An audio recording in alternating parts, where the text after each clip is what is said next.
So were you the nanny or were you the girlfriend? When we had opportunity, I still slept with him. So you were both. Tonight on 2020, the notorious murder case of the doctor with the perfect life and the perfect wife until she was found dead in a bathtub. She is unconscious and underwater. He said, I'm getting away with murdering my wife.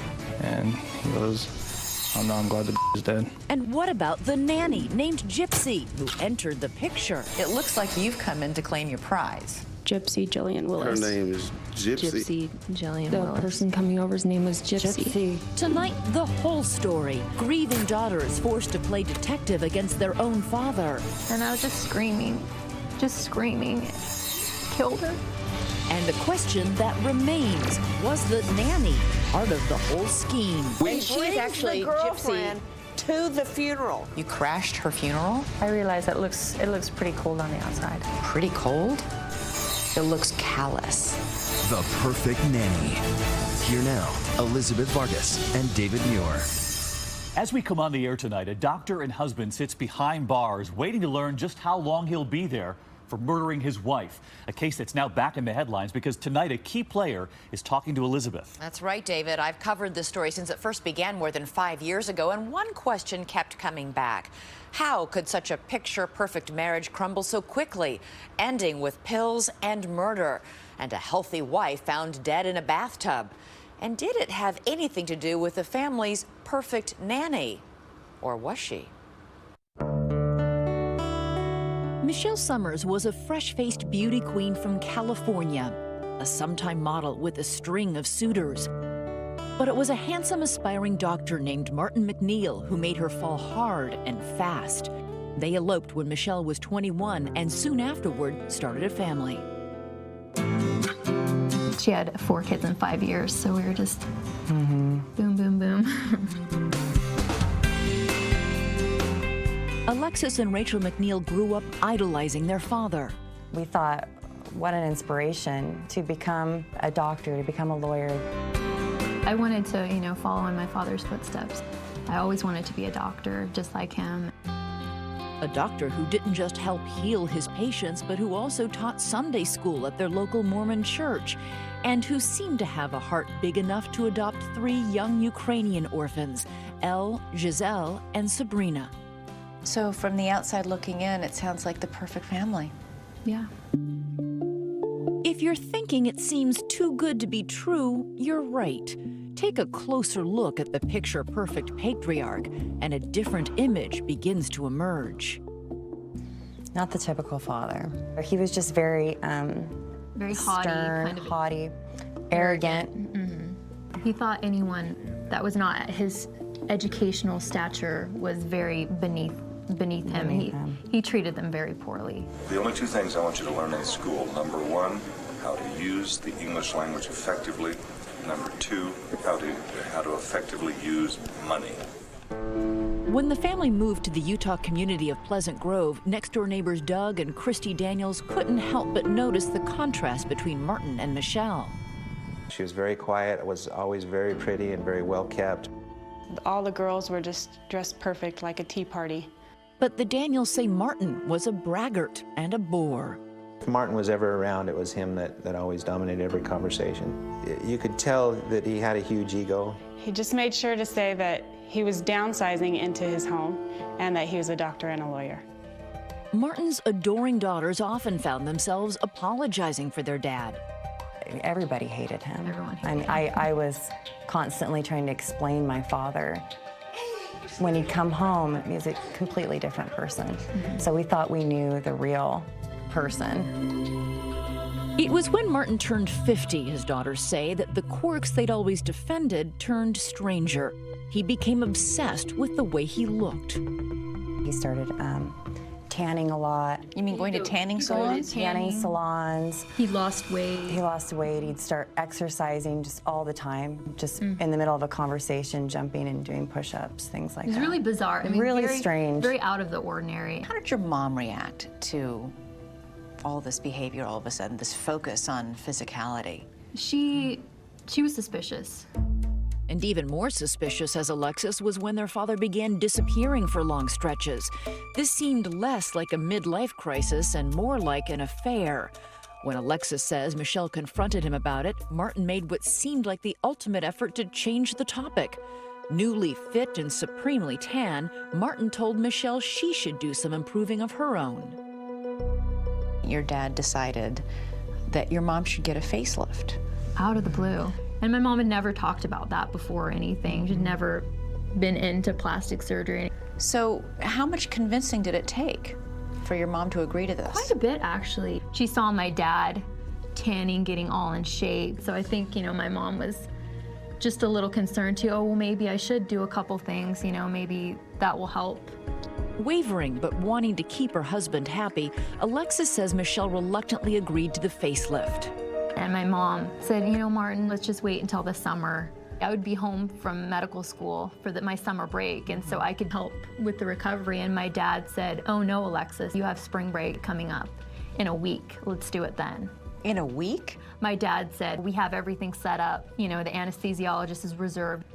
We need to do it. April 3rd, 2007. Just 2 weeks after Alexis says her father first suggested it, Michelle undergoes a full facelift.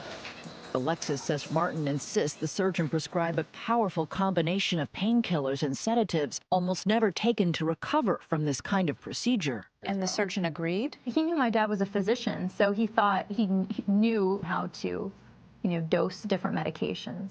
It was just bizarre because, my mom was very sensitive to medication anyway. Alexis, away at medical school in Nevada, came home to care for her mother, but the evening after the surgery, she says her father abruptly told her to leave. He said, I need you to get some rest, Alexis. And I said, no, I want to stay right here by my mom. And he told me, I'll take care of her medicines tonight. You say that the next morning, when you saw your mom, she was heavily medicated. She was completely sedated and out of it. The next day, it took a pretty much 24-hour period until she kind of regained consciousness and was able to talk to me. And she said, Alexis, your dad, he just kept giving me medicines. And I went right to my dad. And he goes, I don't know, I must have done something wrong. And he said, oh, and your mother threw up. So then I gave her more medicine. I said, Dad, don't give her any more medicine. I'm going to take over. Alexis spends the next 4 nights taking care of her mother and monitoring her medication. Michelle seems to be feeling better. But one morning, as Alexis was washing her mother's hair, she says Michelle dropped a bombshell. She started to cry. She said, if anything happens to me, make sure it wasn't your dad. And I said, Mom, what do you mean? What are you saying? And she just said, make sure if anything happens to me, it wasn't your dad. Alexis alone knows her mother's terrible secret fear, but Alexis would soon discover her father was keeping secrets too. Phone records revealed he was making calls at all hours of the day and night to the same number. Who was on the other end of the line? See what's next.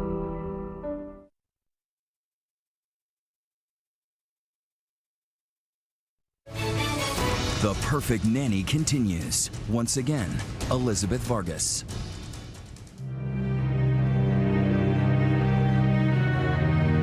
Michelle McNeil is recovering from a facelift her daughters say she had only to please her husband, Martin. Daughter Alexis gets ready to go back to medical school, still troubled by a strange warning she says her mother gave her about her father.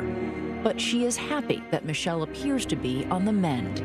The doctor said she was healing great. She looked great. Went out to Sizzler. She had a steak dinner. She was feeling great. They dropped me off at the airport. I just remember looking back and seeing my mom and waving. But the next morning, less than 24 hours later, there would be a 911 call from the McNeil home.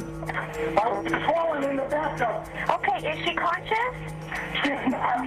She's not put on a position. Martin McNeil, a prominent local doctor, sounds frantic.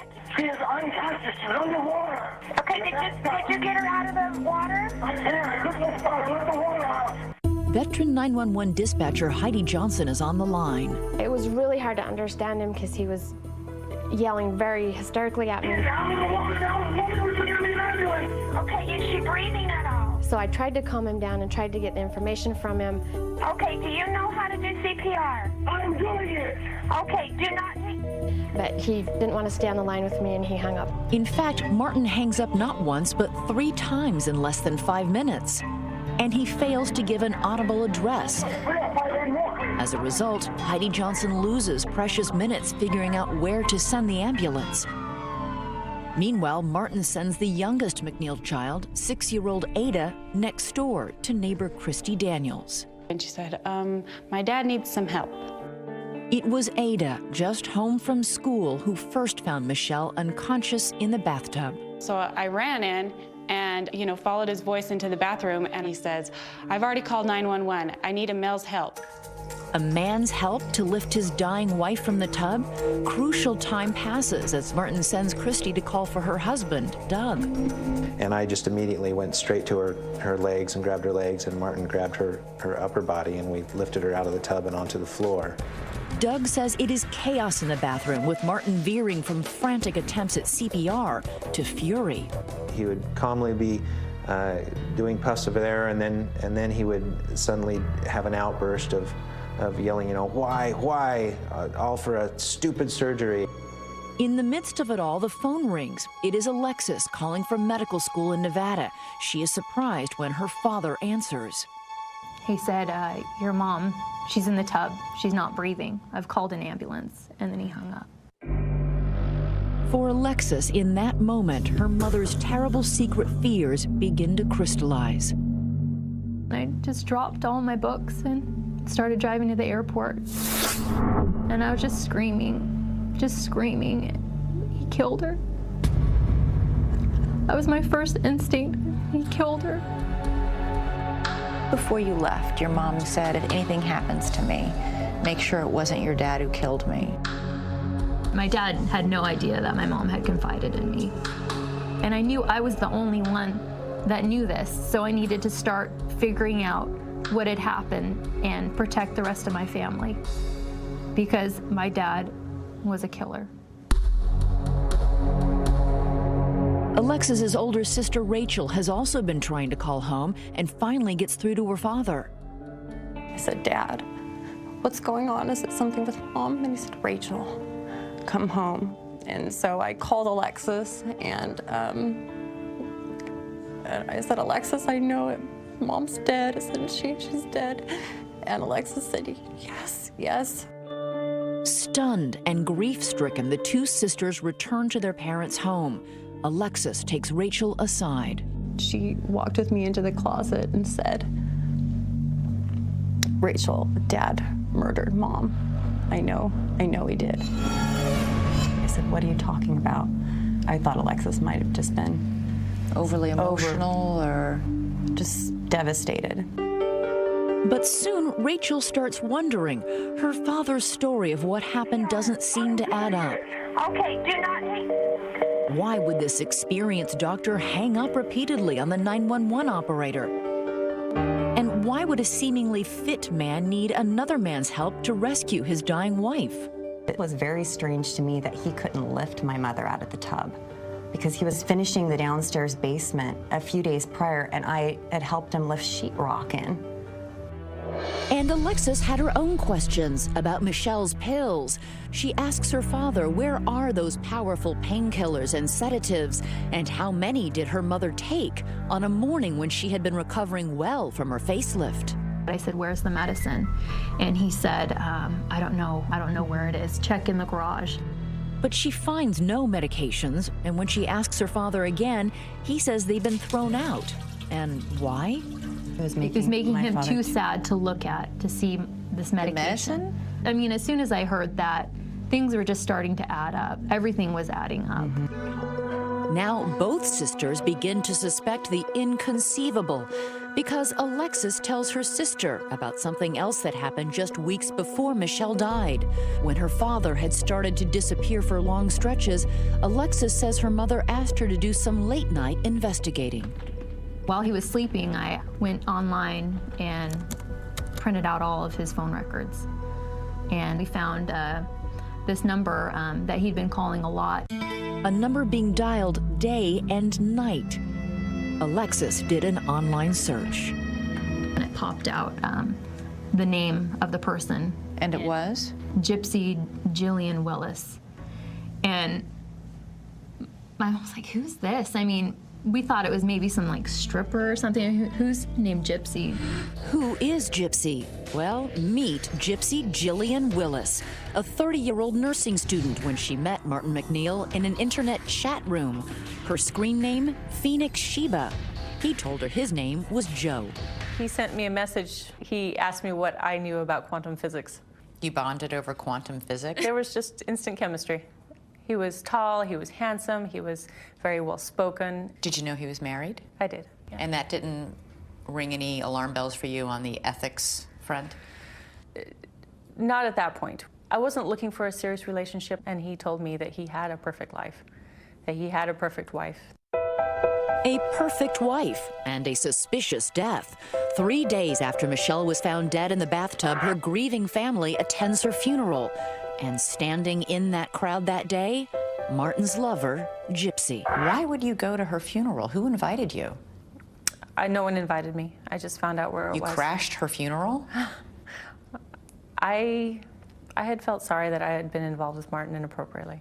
I felt that was sorry. the way to show that sorrow, was to go to her funeral? No one knew who I was. Martin knew who you were. Martin knew who I was, and that's why I was there. I knew it would be a hard time for him. Gypsy isn't about to let Martin's mourning distract him. She sends Martin text messages in the middle of Michelle's funeral. She had even sent him semi-nude photos of herself the day after Michelle died. You did send him 2 suggestive pictures of your naked back. Why did you do that? I wanted to keep his attention. It's cold. It sounds heartless. I'm sorry.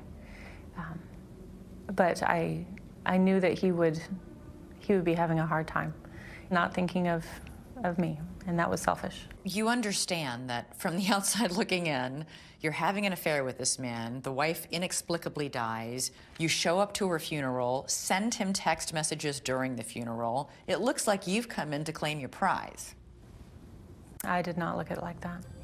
But that's what it looked like to Martin's daughters when they made another startling discovery. We'd come to find out that my dad had been dating Gypsy for several years before my mom's death. Less than a month after his wife dies, Martin McNeil moves Gypsy into the house to care for his motherless children. So were you the nanny or were you the girlfriend? So what do you think of Gypsy? And if you had the chance to interview her, what questions would you ask? Tweet me using hashtag ABC2020. We'll be right back. Still to come, how did Martin McNeil's fairy tale marriage end up in a bathtub with a 911 call and his wife lying face down? Or was she? This bathtub, ladies and gentlemen, has an important story to tell. The Perfect Nanny continues next.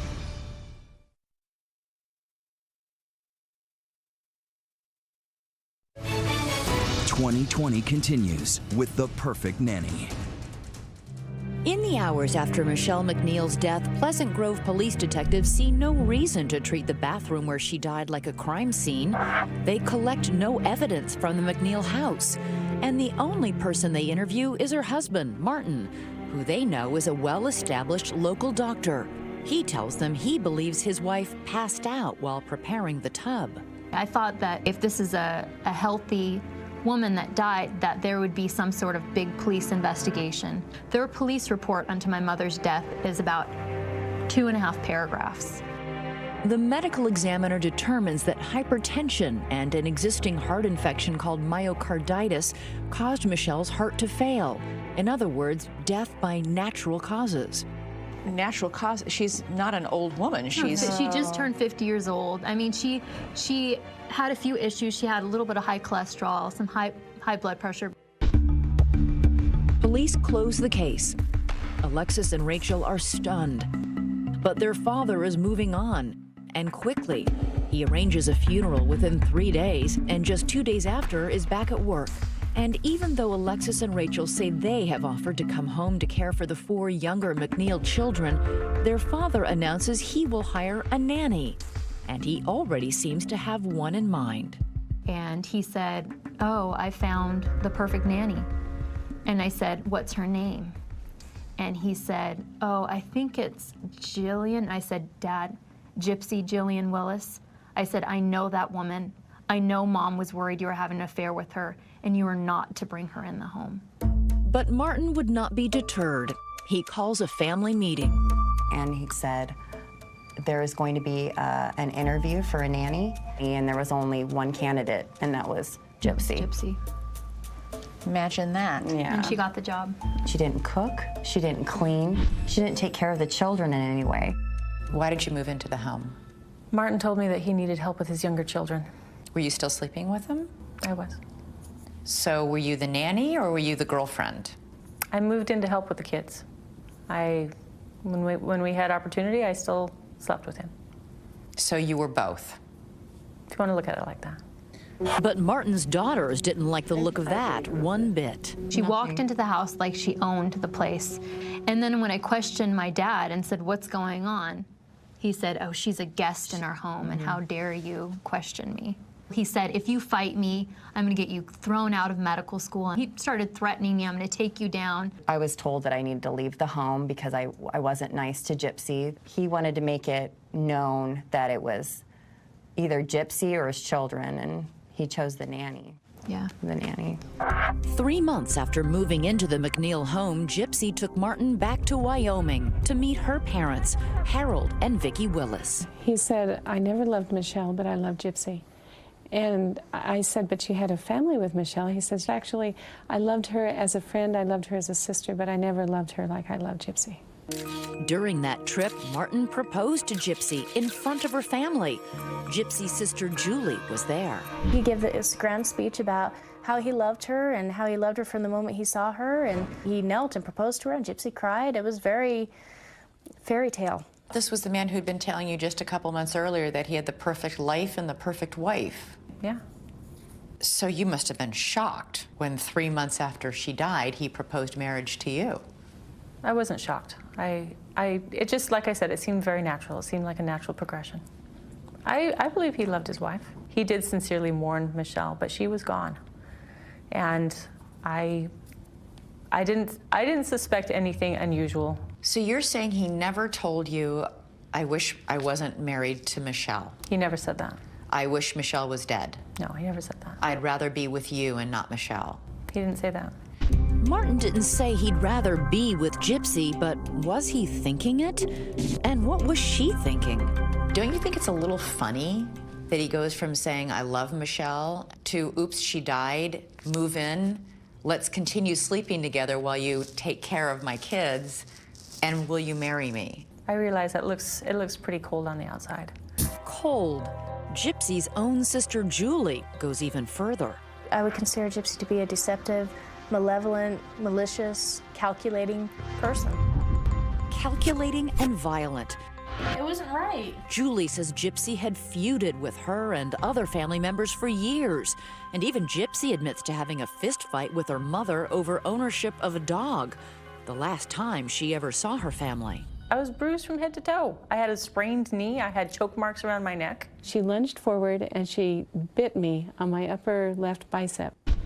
A bad bite. You could count every single tooth mark.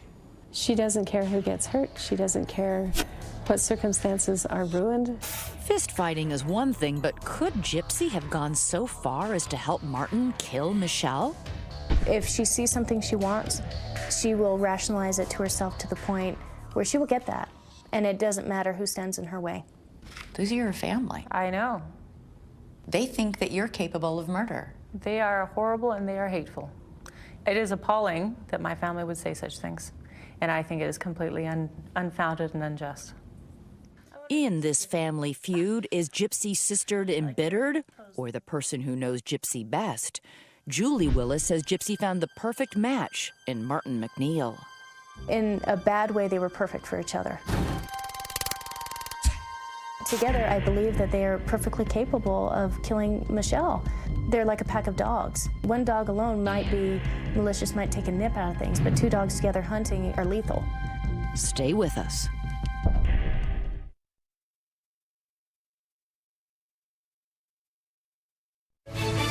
Once again, Elizabeth Vargas. 4 years ago, two desperate sisters took their story to 2020 after a small-town police department closes the case on their mother's death in the family bathtub and let their father, Martin McNeil, off scot-free. Not only would they not listen, they were mocking us. They were saying, you're ridiculous. You guys are just upset that, you know, your dad has had an affair. Lots of people have affairs. But they found a sympathetic ear in Doug Whitney, an investigator at the Utah County Attorney's Office. 2 years after Michelle's death, they convince him to reopen the case. And when he does, he finds something surprising. Martin was not the man he claimed to be.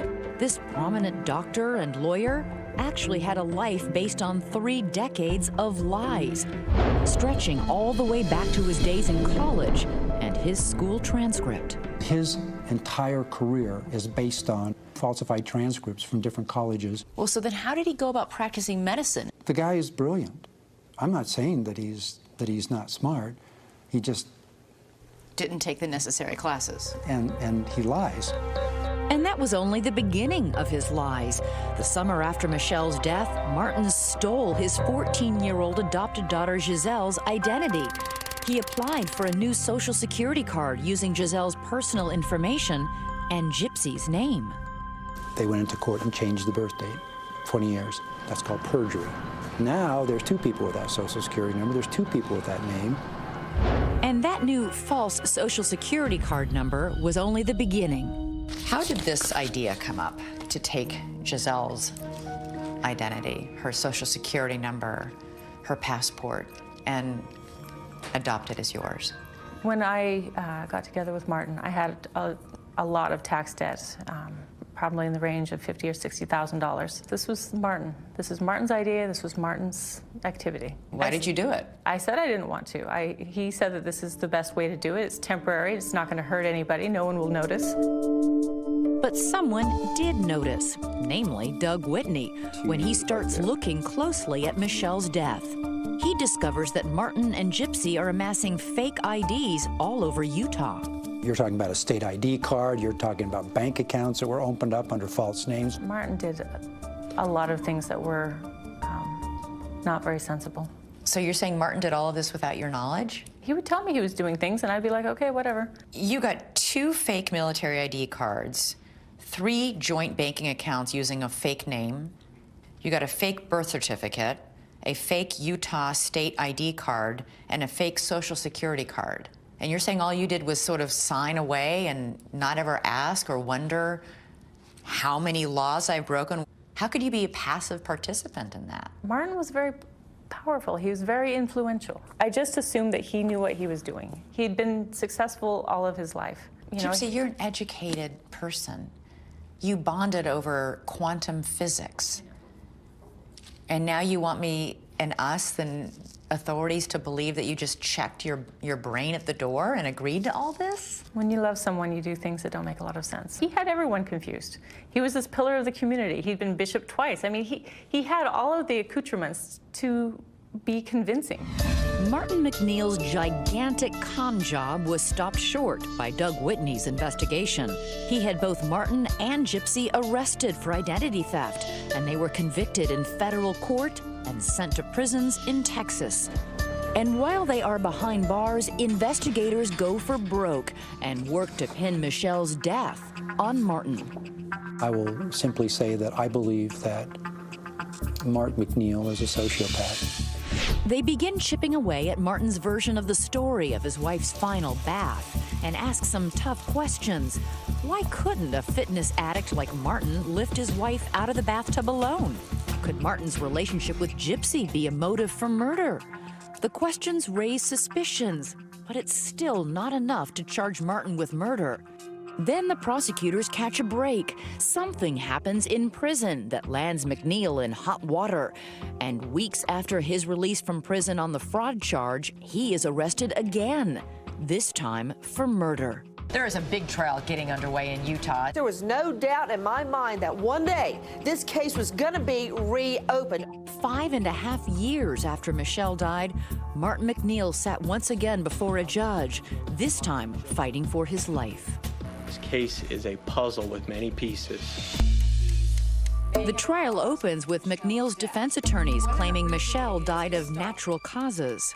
What is very important in this case is that none of the medical examiners believe that Michelle's death was due to a homicide. The jury of 5 men and 3 women was about to hear Martin's sordid secrets when witnesses reveal how he really felt about Michelle. And he goes, I'm glad the is dead. Next.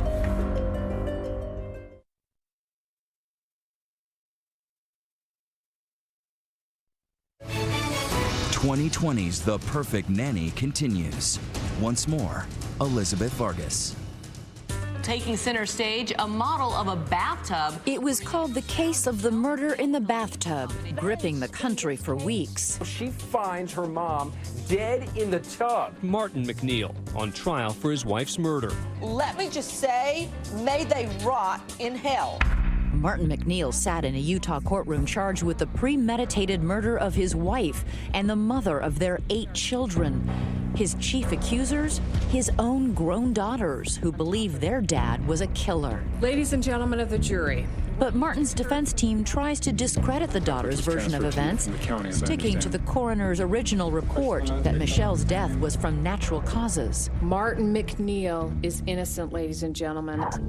The trial begins with Michelle's cosmetic surgeon, Dr. Scott Thompson. Good morning, Dr. Thompson. Good morning. He runs through the laundry list of drugs he prescribed for Michelle following her routine facelift surgery. Keflex, Phenergan, Valium is the anxiety medication, Percocet, Ambien for the sleeping, erythromycin eye ointment, the Medrol dose pack, the hydrocodone elixir liquid medication for pain. Thompson admits he wouldn't normally prescribe so many drugs, but that Martin, a fellow doctor, assured him that he wouldn't let Michelle take too many pills. Why did you prescribe it here? Because Martin was a physician and he asked me for these things. Was it your intention that Michelle take all these drugs together? No. Would you have prescribed this combination to her if Martin was not a physician? No. On the stand, Martin's daughter Alexis testifies that Martin forced Michelle to take more drugs than she wanted. She said, "Lexi, I don't know why, but your dad kept giving me medication. He kept giving me things, telling me to swallow." And she said I even started to throw up, but then he started giving me more medication. Did she make any specific requests? She actually had me take out every single pill from the pill bottles, and she wanted to feel what the pills felt like in her fingers, so that if my dad tried to give her anything, she'd know what he was giving her, because at that time she couldn't see. But the jury would not hear a crucial piece of evidence, something that Alexis revealed to 2020 about Michelle's fears just days before her death. She said, "If anything happens to me, make sure it wasn't your dad." Those damning words are ruled too prejudicial by the judge. The jury never hears them. So the prosecution instead hones in on Martin's movements the morning Michelle died. There's about an hour-and-a-half period of time where no one really knows where Martin is. A timeline shows a 90-minute gap between the time Martin left work and when he picked up 6-year-old Ada from school. Plenty of time. Rush home, take care of your business, give Michelle the drugs, fix her up a bath, get her in the tub, hold her head down for a little while, and help her out. Witnesses say Martin was frantic that day. I could hear Martin yelling that he needed help. I asked him what happened. And what did he tell you? He said, well, he went into the room and he described it as he saw her face down the wrong way in the tub. As a crucial centerpiece of their case, prosecutors haul in a replica of the bathtub where Michelle was found. This bathtub, ladies and gentlemen, has an important story to tell, okay? Witnesses reenact what they saw. Neighbor Christy Daniels testifies that when she entered the bathroom, she saw Michelle facing up and lying inside the bathtub, partially undressed. That contradicts Martin's description of the scene. Was Michelle dressed or not? What I remember is Michelle had a long black sleeve shirt on and nothing else. Okay, no bottoms. No bottoms. Prosecutors argue that Martin tried to make it look as though Michelle had been taking a bath and that she slipped under the water. But he had been interrupted when the neighbors arrived sooner than he expected. It's a very small bathtub. It'd be almost impossible in this bath to slip under the water. So why would Martin try to stage a drowning accident? Prosecutors argue it all comes back to Gypsy. He was at a crossroads. He had to choose between Michelle and Gypsy. He chose Gypsy. He chose Gypsy over Michelle. And although it is Martin McNeil who was on trial for murder, it seems as though everyone has something to say about Gypsy. It's Gypsy Jillian Willis. Her name is Gypsy. Gypsy Jillian Willis. The person coming over's name was Gypsy. Gypsy Jillian Willis. The jury hears how Martin lied to his children, telling them Gypsy was just the nanny. Because she was nothing like my mom. Did you ever see your dad and Jillian interact? Yes. What did you see? I remember her going up into my dad's room at night and then have the door closed, and I just remember staying up at night thinking, what in the world? I mean, I thought she was our nanny. Why is she up in Dad's room? The testimony of his children may have been devastating to Martin McNeil, but what may have sealed his fate was a string of inmates from his time in prison while serving 2 years for identity fraud. Did Martin talk to you at all about the relationship he had with his wife before she died? A little bit, yes. Do you recall what he said? That she was not going to let him keep cheating on her. Did he say whether he actually was cheating on her? Oh, yeah. He told me about his girlfriend. Did he tell you what his girlfriend's name was? I don't remember. I don't recall. Her name was Dipsy or Gypsy or something like that. Some of the inmates request that their identity be concealed for fear of reprisal in prison for snitching. Doc, they say you murdered your wife. And he's like, I can get away with a lot of things. Did he say anything else about that? Yeah, he's getting away with the murder with his wife. He called her a And I just went up to him and said, hey, man, I apologize about your wife. And he goes, I'm glad the is dead. Okay. The prosecution rests its case, and the defense calls a handful of character witnesses and a medical examiner to drive home its main argument, that there is no proof that Michelle is a murder victim. Is there a real possibility that the inmates are not telling the truth? Yes, there is. Defense lawyers continue to cling to the original autopsy report, citing a natural death. They don't rise to the level of proof beyond a reasonable doubt. The jury doesn't buy it. Has the jury reached a verdict? After 3 weeks of testimony and 11 hours of deliberation, the jury returns a verdict. Martin is stone-faced, listening as it's read. As to count 1, murder, guilty. Guilty of first-degree murder. It was such a relief. Been fighting for this for so long, and I never thought we'd come to this day. I never thought it would make it to even trial, and then to be in that courtroom and hear guilty just was a flood of emotions.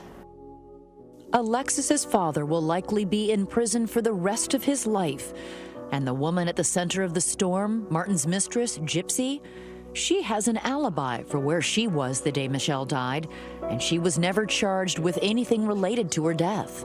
But Alexis is not convinced. I do believe that Gypsy was involved with my mother's death. She was the motive, and I know she knows more than she portrayed in court. So many people think that you must have known. No. Or that you were in on it. That is incorrect.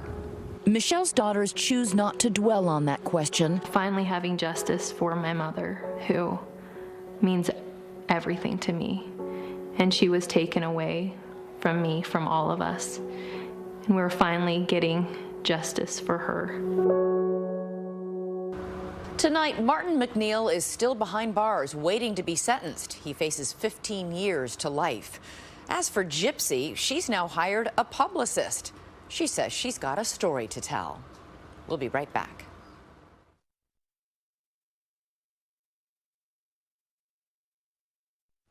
And now your first look at a 2020 exclusive breaking 1 week from tonight right here.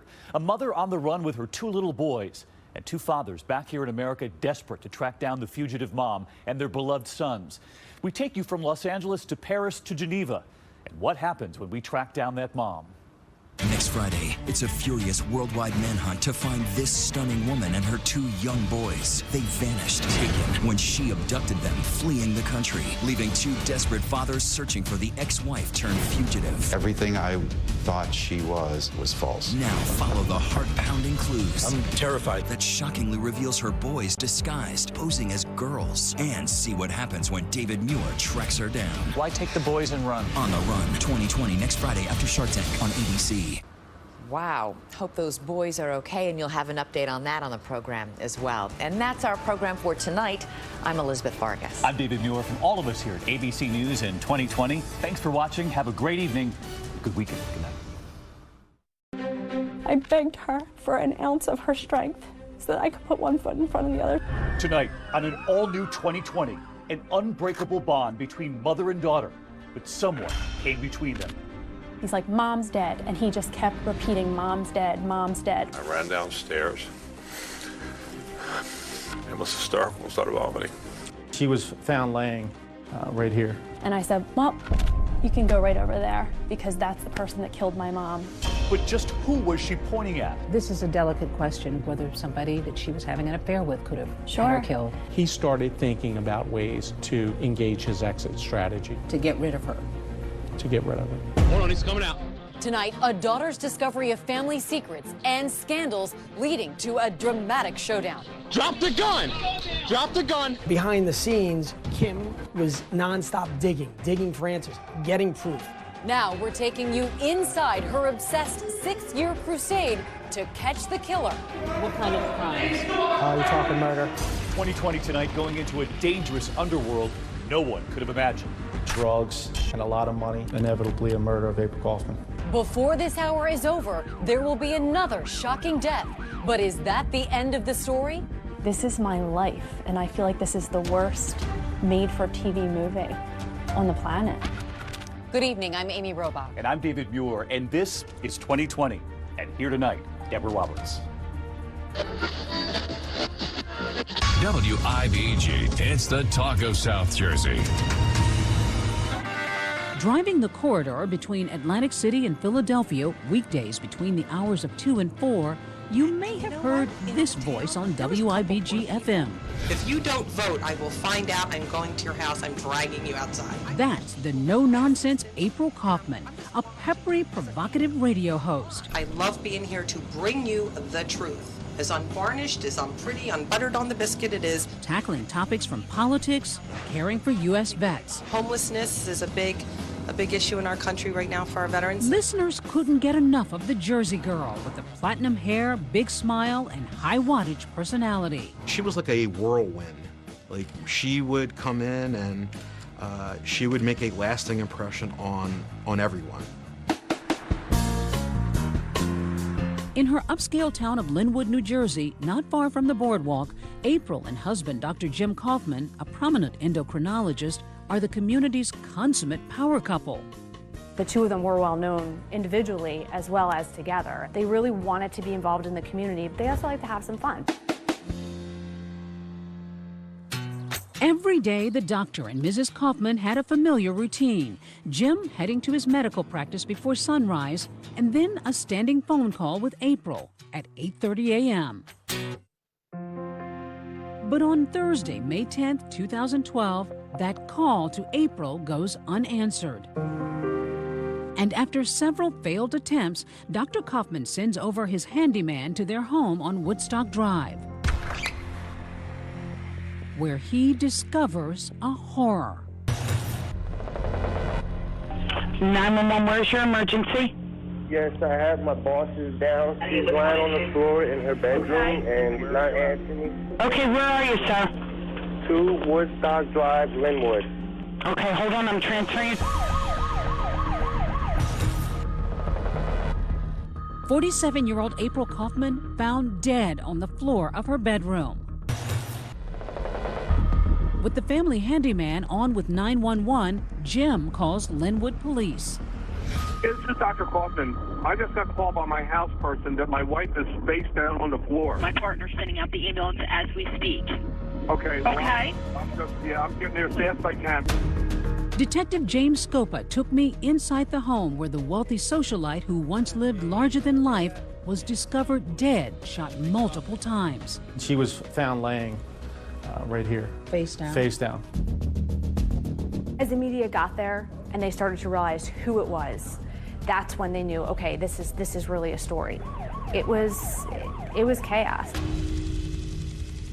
As the steady whir of helicopter blades begins swarming the sky, Jim Kaufman makes another phone call, this one to stepdaughter Kim Pack. I answer the phone and I say hello, and he's like, Kimberly? And I said yes. He's like, Mom's dead. And he just kept repeating, Mom's dead, over and over. And as I got to the front door, there was a police officer that put his hands out, and I pushed his hands away. And I go, where's my mom? Where's my mom? What is happening here? I need to see my mother. He said, we think this is a potential homicide. No one could imagine who would have shot April Kaufman. Beautiful, blonde, glamorous, and she was fun. No one had any idea what was going on behind those closed doors.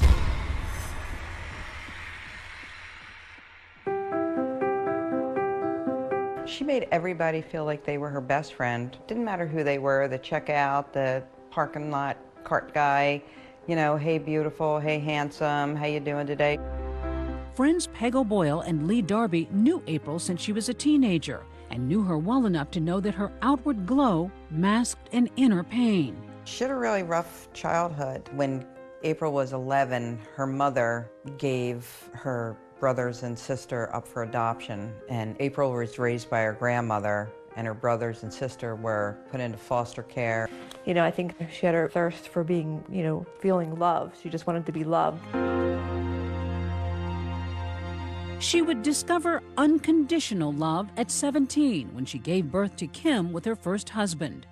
She was an incredible mom. She seemed to just instinctively know what to do. She always spoke to Kimberly like a little adult, and we used to call her Agnes, Agnes Beeswax, because she was this little old soul. April just wanted the best for her and gave her the best that she possibly could. You know, she worked hard. April dropped out of school when she became pregnant, but she got her GED. She clawed her way back. She opened a salon, a catering business, a cafe, a charity worker. But while April worked hard, she played hard too. She liked motorcycles and fast cars? She did. When she got her first motorcycle, she said, I'll give you $300 to get on the back of my motorcycle. And I was like, no way. My feet are on the ground. And she would be like, all right, $500. And I'm like, no, I'm not getting on the back of your motorcycle. Just the need for speed, and wasn't afraid. After 2 failed marriages, she meets Dr. Jim Kaufman. Friends and family say the wild child finally had found her match. He drives a Harley, he's smoking cigars, he's a Green Beret in the military, a doctor. In fact, this caricature sketched for Jim's 60th birthday seems to sum up the couple's life. There's April, the buxom Jersey girl, overshadowed by her larger-than-life new husband, who's prominently depicted with a gun, big cigar, and something else, military tattoos. He had Purple Hearts. He had medals, sharpshooter medals, that he had gotten from being in the war.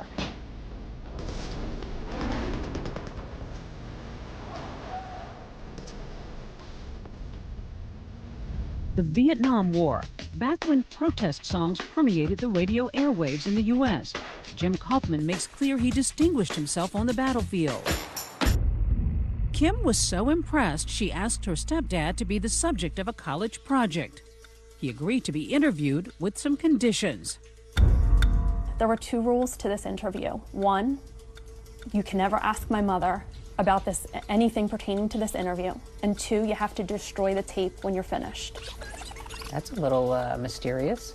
Yeah, but I just thought out of respect, this is what he's asking. He talks about how the Viet Cong had ambushed his camp, stabbed him, but also stabbed and left all of his comrades and left them for dead.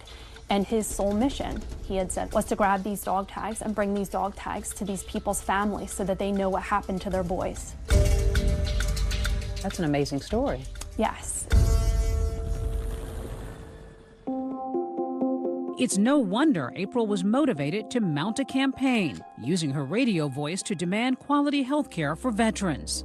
This was such a big issue that affected our veterans and our state, our country. So I will thank my husband for a lot of the things that I've learned over the years. April felt that veterans should be treated like rock stars. So how did this fierce and loved advocate for casualties of war become a casualty herself? Kim has an idea and approaches investigators with a shocking declaration. As I made my way out into the cul-de-sac, I look up in the air and there's all these news choppers flying up above. And I said, well, you can go right over there because that's the person that killed my mom. Stay with us.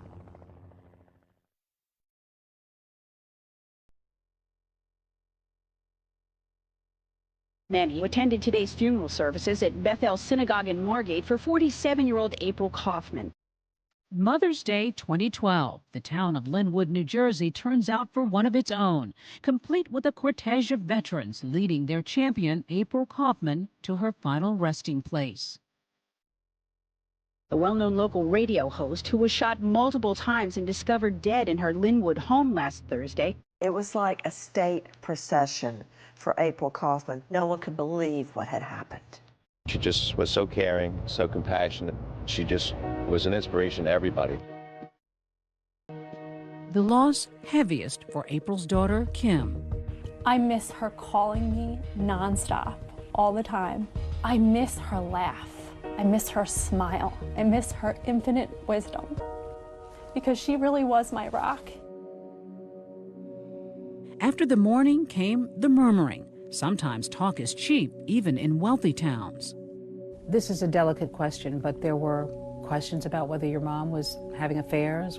They had a very unhealthy relationship, the both of them. And I will just say that there were indiscretions on both sides of the fence. And I'll leave it at that. Did it concern you that maybe somebody that she had been involved with could have killed her? No, but I certainly provided those people's names to the police, and I allowed them to do their due diligence.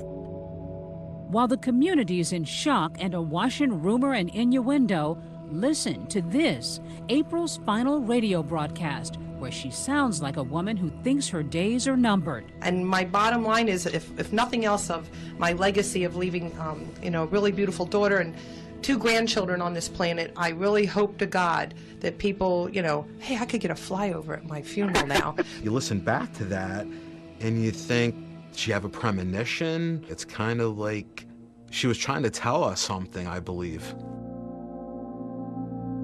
In those early days after her mom's death, there's one thing gnawing at Kim. One person she's curiously not getting consolation from? Her stepdad, Dr. Jim Kaufman. Dr. James Kaufman was a very well-respected and well-regarded member of this community. But to Kim, stepfather Jim was a very different person. He was very cold to me, always kept me at an arm's length. Literally. Just look at the pained body language in this video taken on Kim's wedding day. 1, 2, and 3. Here we go.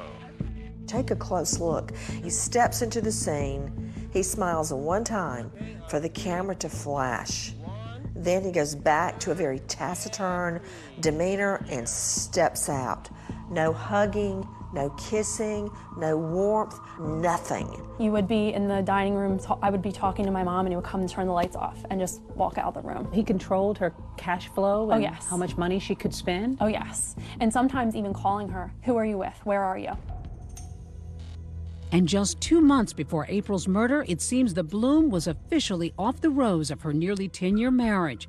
Kim recalling a lunch where her mother confides she's had enough. She talked about that she really needed to start aligning herself and getting herself in a good spot to be able to leave. I think that he had made it clear to her that she wasn't going to divorce him and take half of his empire. That was his famous words. Did you get any feeling that your mom might have been in any kind of danger? She had made it clear over the years that he had threatened to kill her several times, but would always follow up with, he doesn't have the guts to do it. Though Jim is not named a suspect, some might say he begins acting like one. Within days of April's body being found, Jim hires a lawyer. Not only a lawyer, but the lawyer, a mob lawyer. Ed Jacobs, one of the biggest legal names in Atlantic County. He's even defended Bill Cosby in one of his sex assault accusations. He loves defending high-profile criminal cases. His walls in his office are covered with news clips of himself. One possible reason he's not named a suspect, he's got an airtight alibi. That's him entering a local convenience store around the same time his wife is being gunned down. Authorities are not releasing details, but it appears that Kaufman's shooting death was not random. I meet him in a restaurant and he says to me, let me tell you something, I have a very good attorney and I'd been advised to not speak to anybody about this. He's like, you might need to really start to realize that this is never going to be solved. And I said, well, I'm not going to realize that. I said, because I will never stop finding out. And I walked away and I never spoke to him ever again. As the months drag on, Kim says the only cold shoulder icier than Jim's is the one she's getting from then Atlantic County prosecutor Jim McLean. I had several meetings with him and he would just say it was active and open and not really say much more. Did you get the impression that he was determined to get to the bottom of this? No. Then, on the 1-year anniversary of April's murder, many turn out for a candlelight vigil, including so many vets she made her cause. Noticeably absent, Dr. Jim Kaufman. He marks the milestone another way. We discovered that he was getting ready to auction off all of April's belongings and hadn't given anything to Kim. How crushing was that for you? Beyond, because the things that I asked for that belonged to my mother were family heirlooms or possibly Disney coffee mugs. With her mother and all those mementos lost, Kim tries to adjust to a new normal while raising her 2 young sons and holding down her job as a pharmaceutical sales rep. Marching through every single day, waking up with another day of hopelessness while trying to keep that glimmer of hope alive is a very tricky thing to do. Yet while life for Kim seems hopelessly on pause, for Jim Kaufman, it's full speed ahead. Just 15 months after his wife's murder, he ties the knot again. He remarries Carol Weintraub. When did that start? Now, the version we've gotten is that they started dating after April was found murdered. Now that's some romance. April's friends and family were devastated, and they felt like it was a slap in the face, but the people who support Jim Kaufman say, you know, he's a widow, and he's moving on with his life. But Dr. Kaufman's next move sets off a chain of events that pushes Kim out of limbo. He went after my mom's life insurance policy. And your reaction? No way. Because you know what? This was my only attempt to maybe be able to get some answers, and the truth maybe would start to come out. Now it's Kim's turn to lawyer up. Believing Jim is the killer, she files a wrongful death suit against her stepdad to keep him from getting her mom's $600,000 life insurance policy. I have no choice to respond and to begin to fight for what I know is right. The most significant kind of civil lawsuit you can have is a wrongful death case. Coming up, a daughter undaunted, and the dynamic duo attorneys she hires begin digging into the case, and what they say they uncover is shocking. We were talking to people that were critical witnesses to us that had not spoken to the prosecutor's office. And their chance to grill the grieving good doctor. He was under oath in a civil deposition. They can ask him anything. Next.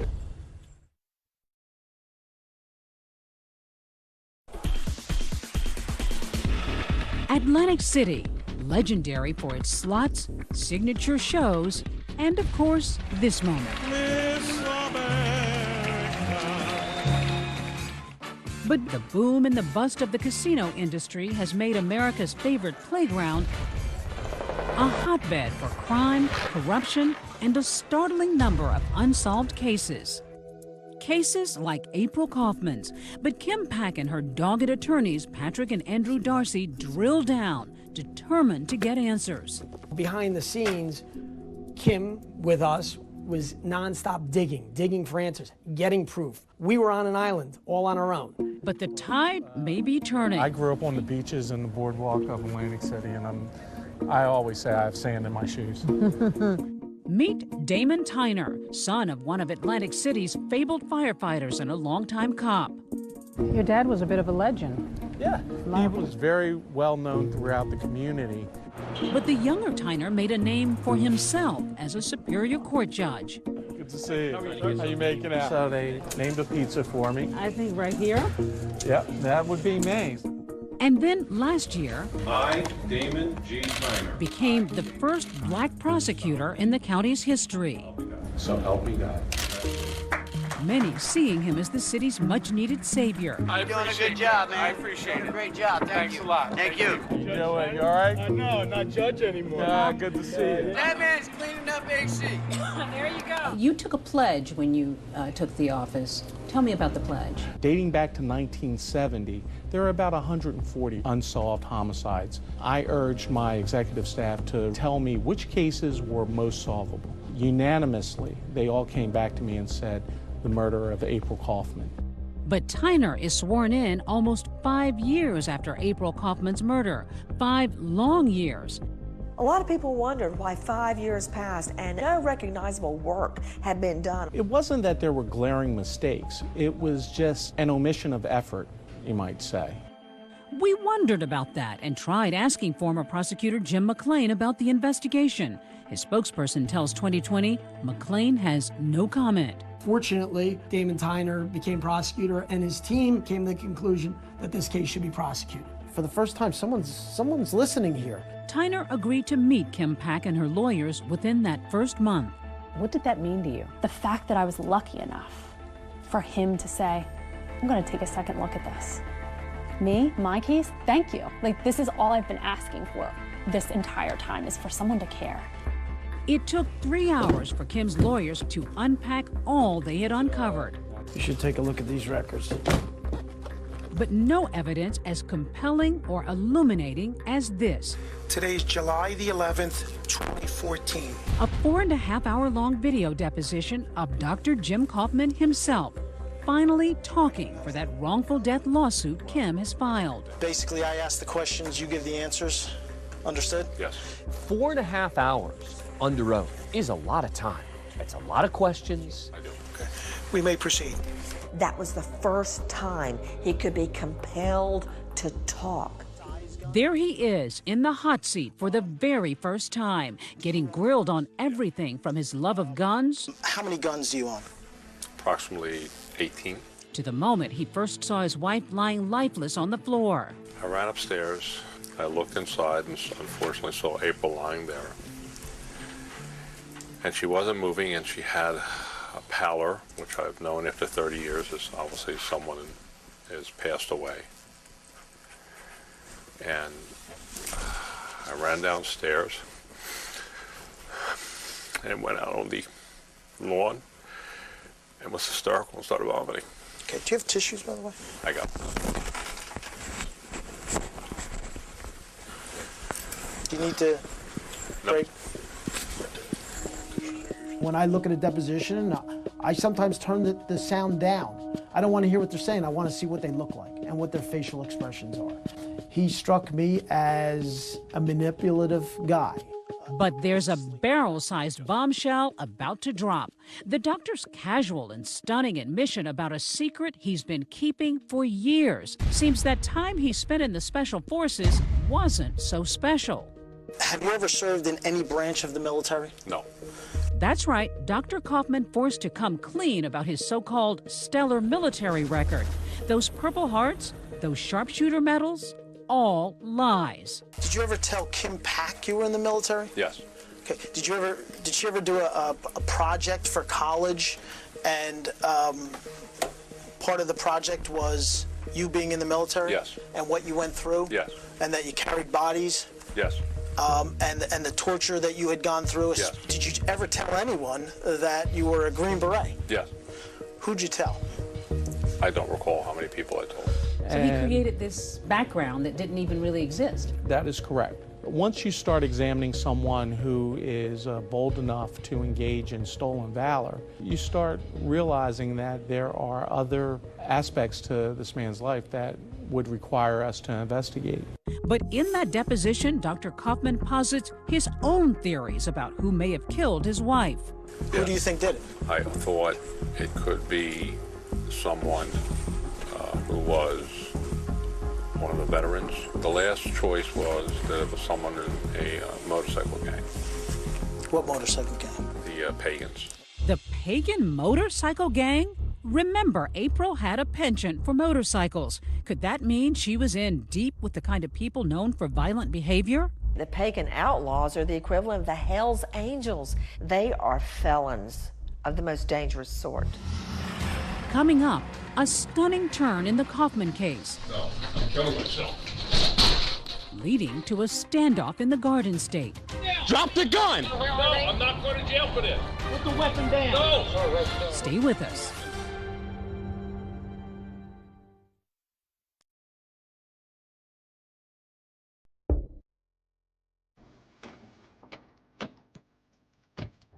We're on the beat with James Scopa, lead detective determined to crack a big case for Atlantic City's new prosecutor. I was happy when Prosecutor Tyner came in and he allowed us to work on the case and investigate it like we believed it should be.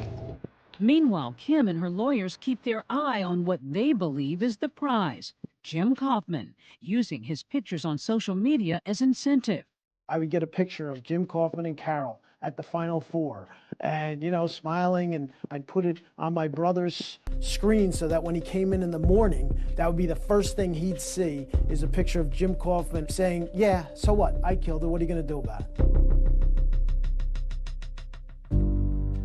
But there's an unexpected canary in Kaufman's coal mine. It's coming in the form of a tip from the FBI. The feds believe Kaufman may be involved in another unrelated crime. Lo and behold, another investigation related to insurance fraud, his role as a doctor, comes up. Investigators get a warrant to search his office. So they show up at Kaufman's clinic just to look at his records. On June 13th, 2017, we attempted to serve a search warrant at Dr. Kaufman's office here. Within minutes, it's clear this will not be a routine visit. Detective Scope at the prosecutor's office like last week. Stay right here for me. Just keep your hands off out there. No. What does he do instead of ushering them in as most of us would with the feds? No, he grabs a 9mm Ruger. A police body cam captures it all. You can see and hear him refusing to let authorities inside. I have one at gunpoint, Dr. James Kaufman. He has a weapon. Drop the gun! Drop the gun! For 45 minutes, there's a heart-pounding standoff. Drop the gun! At one point, Dr. Kaufman threatening to take his life. I'm going to kill myself. It sure seems like Jim thinks they're there in connection with April's murder. Listen, let's talk. I'm not going to jail for this. We got movement. Finally, a hostage negotiator gets the disgraced doctor to surrender. Dr. Kaufman, please step out to the curb. Now, slowly, reach down and pull your shirt up. Keep walking backwards. Just watch the building to make sure there's no one else still inside. This video changes everything. The husband of a murdered South Jersey radio host and advocate is behind bars following an early morning standoff. Investigators say that same day they seized more weapons from Kaufman and at least $100,000 in cash. That was a game changer. After the standoff with Jim Kaufman, he goes to jail, not for murder, but for weapons charges. He fights to try to get out. The judge would not let him out based on his conduct, and that gives the new prosecutor, Tyner, a chance to really dig into the murder case. Starting with the crime scene. So this is the house here. The bedroom that April was found was upstairs. But the biggest break in the case doesn't come from inside this house at all. We knew Dr. Kaufman that there was a point in time that he was inquiring about having her killed. And how'd you find that out? We were able to get a witness to cooperate with us this past November. That broke the case. And who was that witness? A former member of the Pagans Motorcycle Club. Remember them? They're the ones Dr. Kaufman had pointed the finger at in his deposition. The last choice was that it was someone in a motorcycle gang. What motorcycle gang? The Pagans. But now the tables have turned. One of those Pagans ratting out Kaufman, and not just for murder. Prosecutor Tyner on January 9th, 2018. Hey, Sergeant. Good afternoon, everyone. My name is Damon G. Tyner. At a press conference, Tyner lays out the case of an elaborate and secret double life that Dr. Jim Kaufman was leading.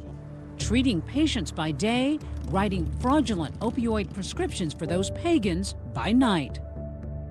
They would come in and be patients, and all of a sudden you had a prominent endocrinologist that was prescribing opioids and all kinds of other painkillers when that wasn't quite his practice. So he's got the power of the prescription, and then they've got the gang activity. Essentially, they were flooding the market with opioids and selling them at a marked up price. What a bombshell. This straight-laced doctor that everyone had respected was part of a pill mill, a drug ring. And not only that, with the pagan outlaw motorcycle gang. And April Kaufman found out. Found out and, according to Tyner, threatened to expose his secret seedy double life. He started thinking about ways to engage his exit strategy. To get rid of her. To get rid of her. For the past 5.5 years since April Kaufman was found shot to death, there's been little movement on this case, and no arrests have been made in connection with the murder.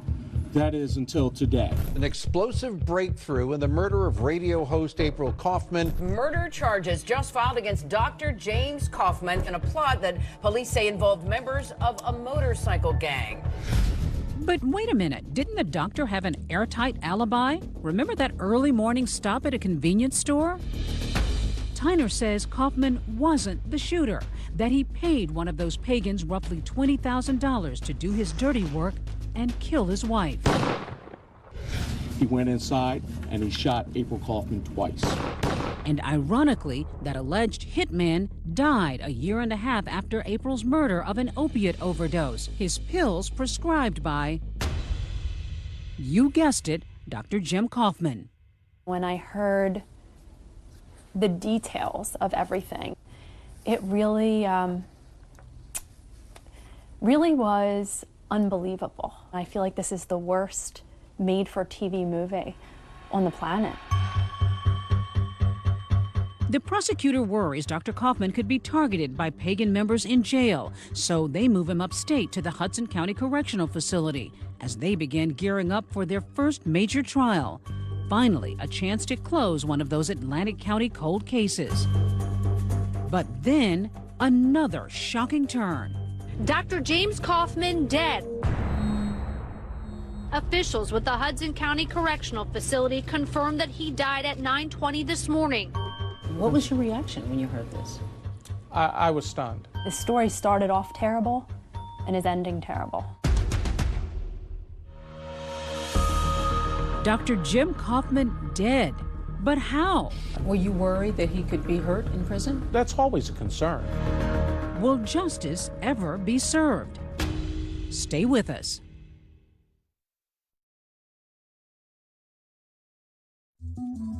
It's been a long, strange trip for Dr. Jim Kaufman, from a plush suburban cul-de-sac to the Hudson County Jail. His new home, a 6-by-9-foot cell like this. This is unit. This is Charlie 500 East. Maximum security. The inmates, many considered violent and dangerous, were Dr. Kaufman's new neighbors as he awaited his trial in a facility just across the river from New York City. What kind of crimes? You're talking murder. It's rare to get a look inside these tight quarters unless you're an inmate, but corrections officers agreed to take us in, recalling that fateful morning. Just after serving Dr. Kaufman breakfast, they made a grim discovery. The doctor was dead, hanging himself with a laundry cord. I was stunned, but that's, in retrospect, that's what convinces me now more than ever that he understood that the end was near. He realized it had all caught up with him. Yes, I think so. Bottom line, he had his wife murdered, and the only way out for him was suicide. Kaufman did leave something behind in that jail cell. This note obtained by 2020. Even in that jail cell, when he killed himself, he had to write this very lengthy suicide note to be in control at the very end, to get the last word. Kaufman adamant that he didn't kill April. I cannot live like this. No matter what anybody says, did not do anything to my wife. This 6-page suicide note is bizarre. Throughout the note, he quotes Latin, including phrases that Roman gladiators would say to the emperor before they fought in the Colosseum. Really? His final words do add a surprisingly new angle to the sordid saga. April came to me and said, would I like to go to a motorcycle rally to meet some of her friends? I was slightly shocked, to say the least, that they had the colors of pagans. The most important thing that Jim Kaufman wants people to take away from this note is, I didn't kill April. She introduced me to this outlaw gang. I was prescribing pills. They then got aggressive with me. They then started threatening me. And they're the ones who killed April. Were you able to determine whether April had any involvement with either the gang or the pill mill? Our investigation at the time did not lead us to believe that she had any involvement. I believe that at some point she became aware of it. I think ultimately that's the reason why she was killed. But dead men tell no tales, at least not in court. And with both that alleged hitman and Jim Kaufman deceased, Tyner's last call for justice rests with the case he's building against the accused pagan ringleader, who he believes conspired with Kaufman to kill April. He's pled not guilty. There is an aspect of the investigation that's continuing with a defendant who is still pending trial. So I won't disclose too much about that part of the investigation, but suffice it to say that we were convinced that Jim Kaufman's involvement in this matter was enough to charge him with conspiracy to commit murder. Is there any doubt in your mind that her husband wanted her dead? There's no doubt in my mind.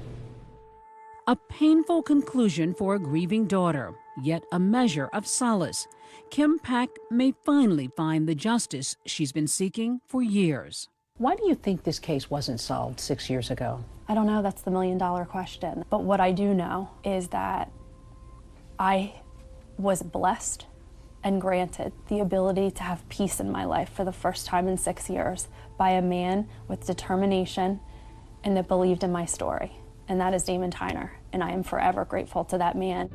Although in a tale as twisted and tragic as this, there's hardly any true closure. And that's the saddest part of this entire story. Her mom's still not coming back. And when everything's quiet and it's just Kim and she's alone and she's thinking, her best friend's gone. We were robbed. And for what? I still don't have the answer to that. For what? When we come back, one of those precious family heirlooms sold at auction has been recovered.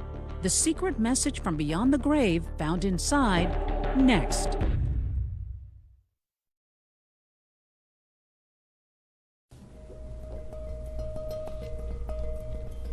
Kim Pack doesn't just resemble her mom, she's inherited the same passion that made April Kaufman so beloved. She's like a pit bull. She is. She latches on and she's not letting go until she gets what she's looking for. She's the mini April. There's been dark days, very dark days, where I just didn't know how I was going to do this. But I knew that I needed to stand up. This story needed to be told. But in that darkness, something special. Remember when Jim sold off all of April's belongings? Turns out Lee Darby and Peg O'Boyle, dubbing themselves April's Angels, swooped in. These women got together and they were on the phone calling people, raising money to be able to buy back things that belonged to my mother. So that's how you got the last remnants of your mom's things? Yes, and my mom collected these little Limoges things, and this was the first item that I touched from the auction. And inside this note, it says, "To Kimberly, from Mom. Whenever you look at this, you know you're always loved. You're so special. Best wishes for the rest of your life." And you had no idea that note was there? No, and I feel like this was meant to be. I feel like I was meant to have this. I keep this by my bed.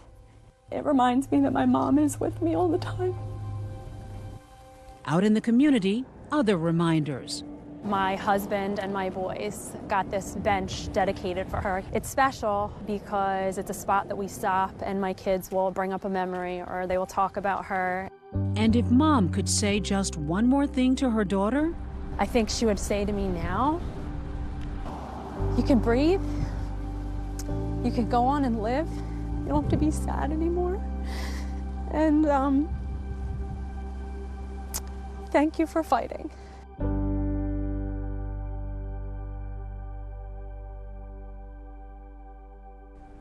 A fighter to the finish. Remember Kim Pack's civil case to get her mother's life insurance? Well, we can report tonight that her attorney now says that's been amicably settled with Kaufman's widow.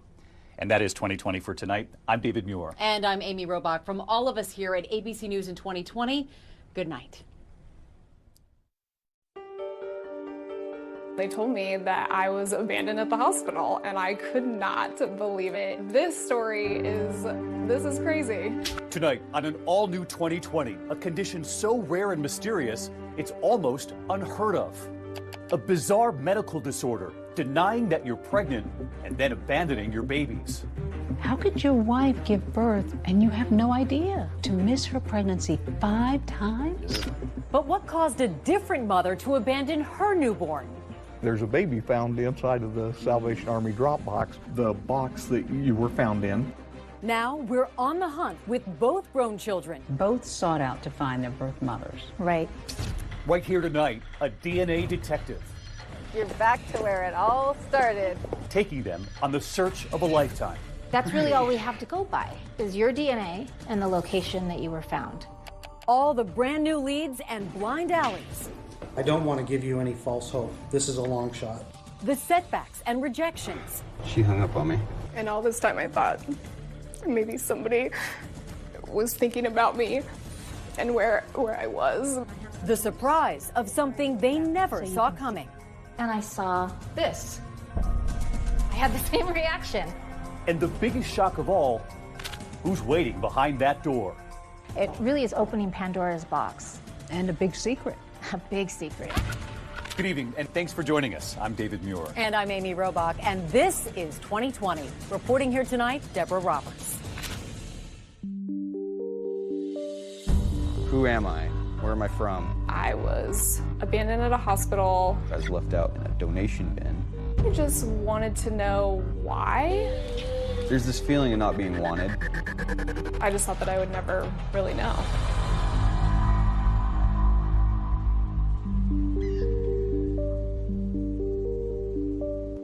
Coeur d'Alene, Idaho, a small scenic town just outside Spokane, on a lake nestled in the mountains. Its name originating from a Native American tribe who called themselves the Discovered People. But while some are discovered here, others are lost. Our first mystery begins in 1987 at this hospital. A pregnant woman checks herself in. alone, in labor, and oddly carrying no luggage or personal items. She said she was from California and that she was visiting some friends in Idaho. She was 5'5", brown hair, brown eyes. They said she was quite attractive but uptight. She signs in as Amy D. Beach, saying she's single and unemployed. At 6:30 a.m., she's moved to the birthing room. She gave birth to a healthy baby girl, good size, full term. After a short time with her new baby, the mom does something inexplicable. She disappeared 12 hours later. She just left the hospital gown on the bed and that was it. She just walked out. Just gone. Mystified, the nurses give the now abandoned baby girl a nickname. They named the baby Baby Girl Beach, which is pretty cute, actually. One of the better names for a foundling that I've heard. Foundling? Foundling, sort of the catch-all term for a child that's abandoned. This foundling is later adopted by a couple from Idaho. This was a dream that we had had for so long. When they brought her out, here came this beautiful, beautiful little girl, this little baby. The Krugs are a loving family, naming their new little girl Andrea, an only child, enjoying piano, swimming, gymnastics. Flash forward 31 years, baby girl Beach is now Andrea Klug Napier, who lives in Colorado and works as an office manager in a medical office. She has no idea of the strange circumstances around her birth until age 16, when her adoptive parents finally tell her. They told me that I was abandoned at the hospital, and I could not believe it. This is crazy. A crazy mystery she feels compelled to solve. You have a tattoo. I do. What does it say? It says Baby Girl Beach. Baby Girl Beach. That was sort of your identity in the beginning. Right. You're living a pretty happy life. You've got lovely parents. Why do you need to go looking if you're pretty happy with where you are? There's always going to be a void that you don't know about. I just have always wanted to meet whoever she was. That she, the mother who walked out on her hours after her birth, was now the center of Andrea's quest. I said, my name is Andrea. I was born on April 30th, 1987. She turns to social media to find her, posting a photo of herself on Facebook, holding a sign outlining her story. I was abandoned at a hospital in Coeur d'Alene, Idaho by a woman named Amy Beach. Please like and share. The post goes viral. Her birth made headlines in Idaho after her mother disappeared from the hospital. The woman is using social media to try and be reconnected with her birth mother. Many adopted kids say they have this sense of yearning. How different is it for those who are foundlings? It's even more intense because foundlings have zero information about their background. It's like their life began the moment they were found. 2,400 miles away in Anchorage, Alaska, another foundling mystery 1 year before Andrea's. Another runaway mother abandons her baby. It's a cool summer evening in 1986. At sundown, a newborn boy is found, not in a hospital, but in a cardboard box next to a Salvation Army bin. It was September 4th, 1986. Two teenage boys were out riding their bikes and they heard crying from a box and went over to investigate and were astonished to find a live baby in the box. And they scooped the baby up and I guess literally cycled home to their house with it in their arms. Hours before, bystanders recall seeing a pregnant woman nearby. They'd seen a very pregnant young lady standing by the Salvation Army bin, hadn't given it much thought, but then when they got home, they started watching the news and heard that a baby had been abandoned there. A police sketch is published in the local newspaper, looking for that mystery woman who left the baby. And like Andrea, this baby boy Doe is also adopted into a loving home. He grows up in Idaho, playing in the hills, doing country stuff, being raised with sisters. Flash forward 31 years later. That baby is now Benjamin Tveit, a soldier in the Idaho Army National Guard, and has deployed twice to Iraq. How did you learn that you were adopted? It was my 11th birthday. My dad told me I was adopted. How did it hit you? I didn't believe him at first, and then I was devastated.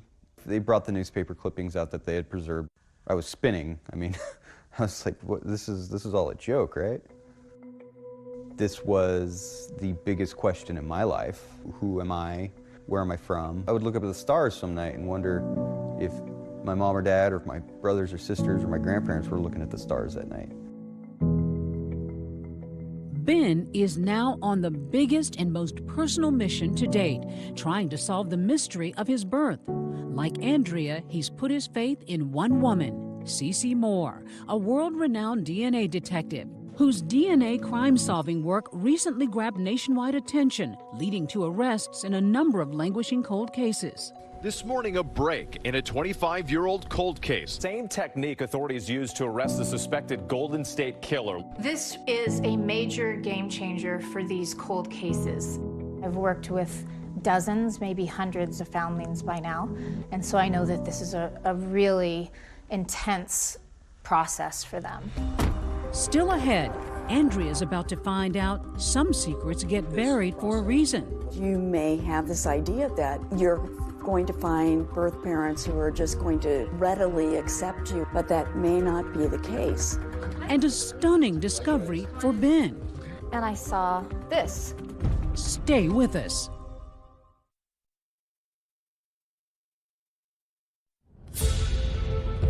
Andrea Klug Napier and genealogist Cece Moore are on a trip back in time, back to 1987. A year of coincidences, when this U2 song about searching topped the charts. And an abandoned baby is the storyline in a #1 movie, 3 Men and a Baby. I'm not picking it up. You found it. Where roommates discover an infant left on their doorstep. It was also the year that Andrea was abandoned in real life at this hospital in Coeur d'Alene, Idaho. Now she and Cece are retracing the steps of the mom who left her, hoping to find clues that might unlock the mystery. You're back to where it all started. So a lot's changed since 1987. Good, how are you? This is one of our postpartum rooms, which actually is similar to what it was back in 1987. I wonder how much time she spent with you. At least she was good enough to come in and have you in a hospital.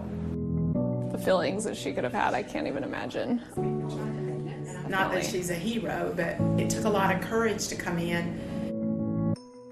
It was a criminal offense to leave a baby somewhere. Now, fortunately, safe haven laws have been created where women can take a baby to a safe place, like a fire department, hospital, and they won't be prosecuted. A barren hospital room offering no answers for Andrea. Then suddenly, an unexpected emissary from her past. This nurse, the same nurse who 31 years ago cared for Andrea as an abandoned infant. Kim Beckman remembers trying to fill the void left by the baby's vanished mom. I remember holding you a lot. I worked evenings and rocking you and just wanting you to feel loved. And that's all I remember, is that how cute you were, and I'm wondering how desperate that mom must have been. I hope you find your birth mom. Sadly, clues hard to come by in the maternity ward, with the exception of one. Andrea's mother left behind an admission form, and on it, next to Andrea's baby footprints, her mother's fingerprint. Was that significant for you? Well, it was certainly a clue, and it was the only clue we had. And so we did want to follow up on that. Hopes pinned on this single fingerprint, Andrea and Cece enlist the nearby police department for help. I'm Scott Hogue. I'm the chief here in Post Falls. Nice to meet you. Very nice to meet you, too. So, let's see what you got here as far as the fingerprints go. The name that was used was last name of Beach. Okay. Are you comfortable that she simply just walked away on her own, that there was no foul play or any of that type of activity that may have occurred? I don't know if there wasn't any foul play. Don't know. Don't know. I don't want to give you any false hope because this is a long shot, and I'll get in touch with you as soon as I hear something back. I feel like this is a puzzle that we're trying to put together, but all the pieces are face down on the table. Like Andrea, Ben Tveit, also abandoned at birth, is determined to find his biological mom. So right now we're heading to C.C. Moore's house. Hello. Hi. Come on in. I'm Ben. Hi. It's really nice to meet Likewise. you. All right, come on in. Okay. And I have some news, some things to show you. That's not him. Cece's taken Ben's DNA and entered it into 4 national databases, hoping for a match to his biological mother. With possible hits on distant relatives, the DNA detectives got her work cut out for her. It's going to be difficult, but it's Then she catches a break, a direct hit on someone they weren't even looking for. I logged into your match list a couple days ago, and I saw this. RB is your father. Ben does an actual double take. I had the same reaction. How did the planets align perfectly for that to happen? It's a man named Richard Blanchfield, who's a pretty incredible guy. He's a Vietnam vet, and he's not just any Vietnam vet, he's a highly decorated Vietnam vet. What are the odds? Ben, a veteran of 2 tours in Iraq, learning his biological father is a war hero. His arm was nearly blown off at the shoulder. He was 47 years old at the time of your birth. Is he still alive? He is still alive. Here's the good news. Your dad lives 20 minutes from here. He just happens to live down the freeway. Did you believe this? I thought I got struck by lightning when she told me. To find a relative that close, it blew my mind. Up next, Ben's visit face-to-face with a father he never knew. I'm trying to regulate my breathing, trying to be calm. Okay, let's do it. I knock on the door and there's this voice. You're knocking at my door. And Cece hits pay dirt with Andrea. When I opened it, I had quite a surprise. I thought, wow, this actually worked. I just couldn't even get on a plane fast enough to go meet her. Stay with us.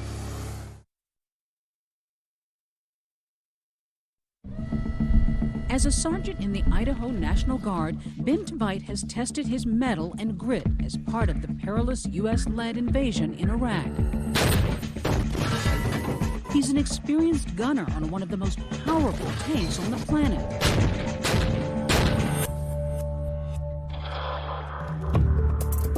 Well, we're driving to my dad's house.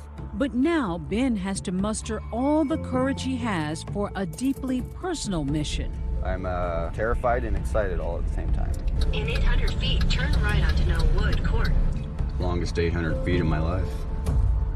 Genealogist C.C. Moore joins him at a house in Southern California, where Ben's birth father lives. You ready? I'm ready.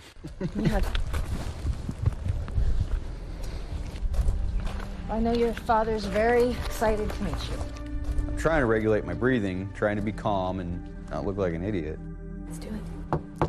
I knock on the door and there's this voice. Somebody knocking at my door. Hello. Hello, you must be Ben. I'm Ben. I'm Doc.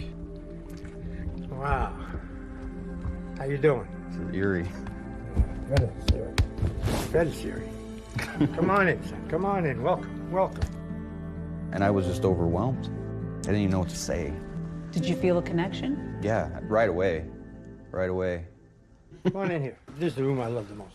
His biological dad, Richard, or Doc Blanchfield, recipient of the Purple Heart, shares keepsakes from a rich life lived. See the pictures on the wall? Mm-hmm. Vietnam vet, 82nd Airborne. The two startled by the similarities in their lives. You went in the Army, you were 18? I was 18 years So old. the same as I did. I went in the Marine Corps at 18. What, if anything, does he remember about Ben's birth mom? Doc recalls a night 32 years ago in Anchorage, Alaska. As a single dad, he had a chance encounter at a bar called the Cabin Tavern. And there was a young lady sitting at the bar, and I just went up. Hello, I sat down. Didn't say anything. I had my beer. And we just started a conversation. She was in a difficult relationship. Mm-hmm. But I took a liking to her, I really did. She didn't want to go back wherever she came from. I don't remember the lady's name. Honest to God, I don't. He recalls making dinner for the woman and the two sharing a tender, romantic night. Before she left, I remember this distinctly. I had 3 statues. I still have 2 of them. They're from China. It was a Chinese goddess statue. Uh-huh. And I gave it to her and I said, This will bring you good luck. I never heard from her again. I wonder if she still has it. And here's Sean, my other boy. These are my brothers? Yep. Then a revelation of relief. Doc says he would have kept his son if he'd known he existed. There was that feeling of rejection that I had for so many years being abandoned. And it counterbalanced that feeling because I was accepted and I was wanted. It lifted a weight off my shoulders, off my chest. I couldn't go to bed angry anymore. As a parting gift, Doc offers his newly found son a note. It says, "We are family." And the Marine coda Semper Fi, always loyal. Meanwhile, Andrea's identity search has hit a snag. She had been so hopeful after offering to police that fingerprint from her birth mom. And did they find anything?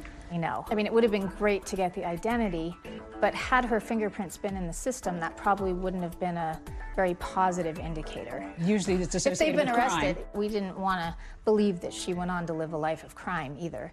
Place 3 swabs. But where old-fashioned forensics have failed, some high-tech DNA sleuthing by genealogist Cece Moore has come up with a startling match. This is your match list, and when I opened it, I had quite a surprise. If you share both parents, you would have big blocks of green.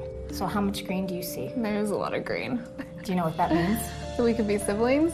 You're not just siblings, you are full siblings. Whoa, that is so crazy. You share the same mom and the same dad. And suddenly you realize you've got a sister? For somebody who's not even really expecting much, and you're seeing this now. I thought, wow, this actually worked. I found something. I just couldn't even get on a plane fast enough to go meet her. Wasting no time, Andrea leaves Colorado for Wisconsin. I'm nervous to meet a stranger. It just happens to be my sister. I was so nervous for her to open the door. I just didn't know what to expect. Hi. How are you? Good, how are you? At first, Andrea and sister Heather are reeling from a combination of awkwardness and a deep bond. I just knew immediately that we were both really shy and kind of awkward, and she just immediately told me that she had a bunch of information about our biological family. That's my adoptive mom.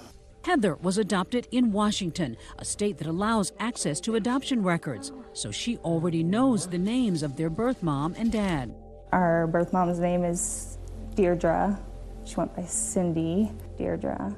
This is our mom. Oh my gosh. Wow. After years of searching, the moment has finally come. Andrea's about to learn about her origins, but the truth will be difficult. She had a baby boy 2 years after you. Oh my God. And the baby and her passed away. Oh my God. Oh, that's so sad.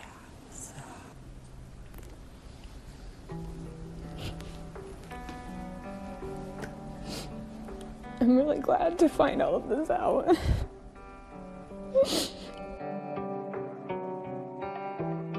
When I heard that news, it took over. I just couldn't even, I just came to a stop. I would never be able to meet her.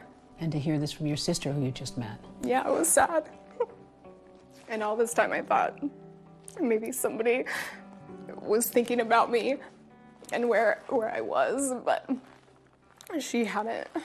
It feels like I just lost somebody that I didn't even know. And there's an astonishing twist in her family saga. While Andrea and Heather were given up, their mother and father kept and raised 2 sons. The boys were raised by our mother and father. Why were they raised by your biological parents and you weren't? Yeah, so we had a lot of questions. This dimple. Yeah, totally. Next, Andrea starting her journey alone, now paired with her sister. Together, they'll travel to meet their 2 brothers. Oh boy. And their father. And confront a deep family secret. A mysterious notation on their mom's death certificate. It was no normal death certificate, not what you would expect. Stay with us.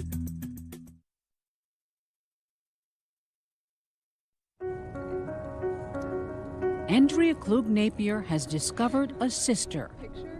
And together they're going to meet two brothers they never even knew they had. Super nervous, kind of have a stomach ache. And someone else, their biological dad.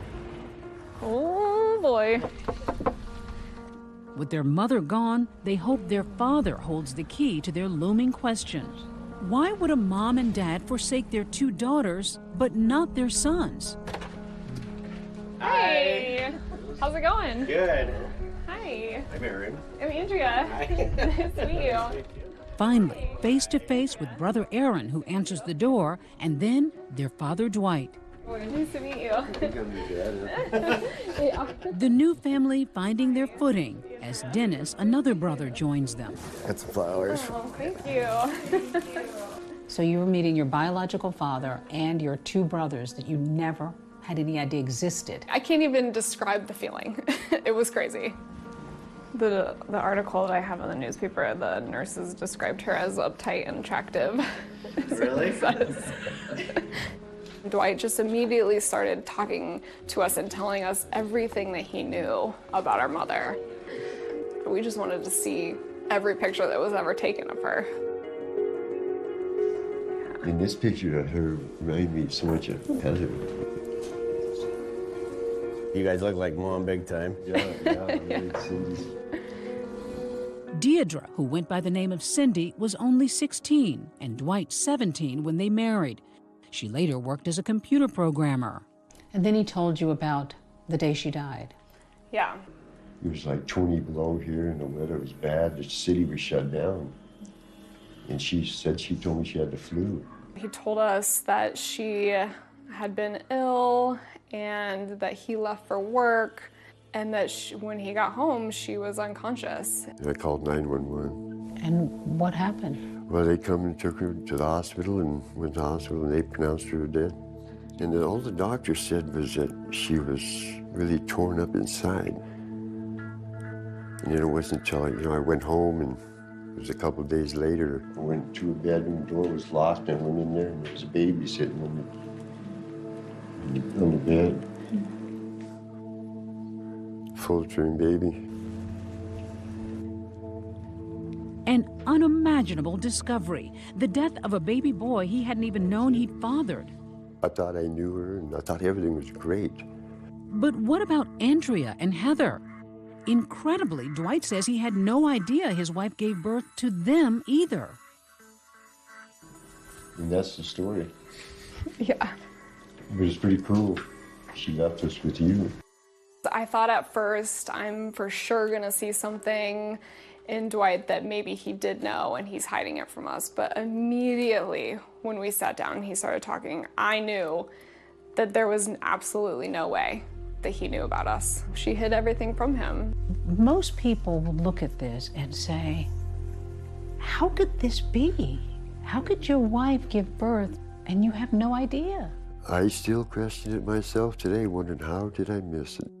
He says when Cindy was pregnant with their sons Aaron and Dennis, she barely showed. Her stomach wasn't big at all. Seemed like she gained a little weight to the face. You are living together in the same house. You're sleeping together in the same bed. You must have seen her disrobe. I thought maybe it was weight gain or something. You never recalled her looking pregnant? No, not ever. How is it possible that his wife could give birth and he knew nothing about it? I've worked with foundlings. People always question, how could no one know? How could you hide a 9-month pregnant belly? But women do it all the time.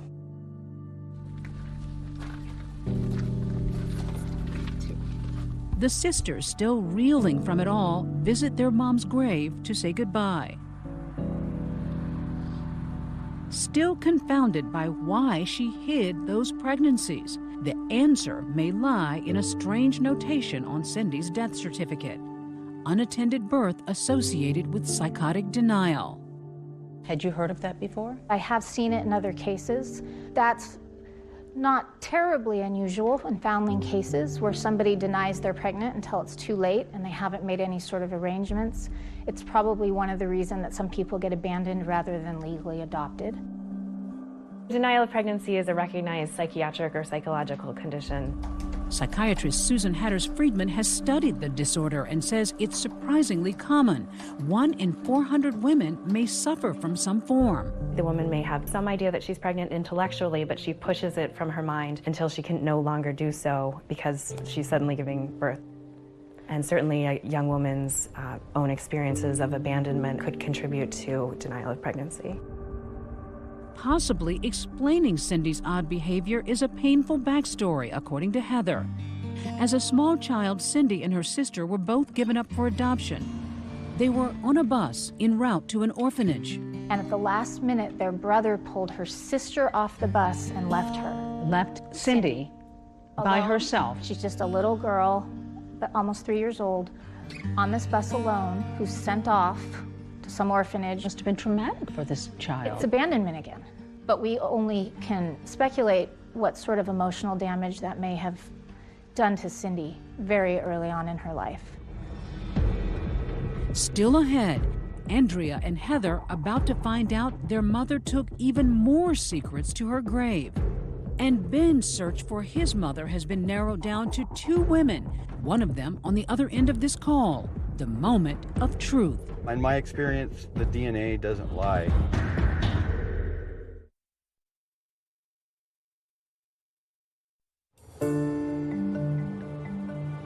Anchorage, Alaska, known as the last frontier.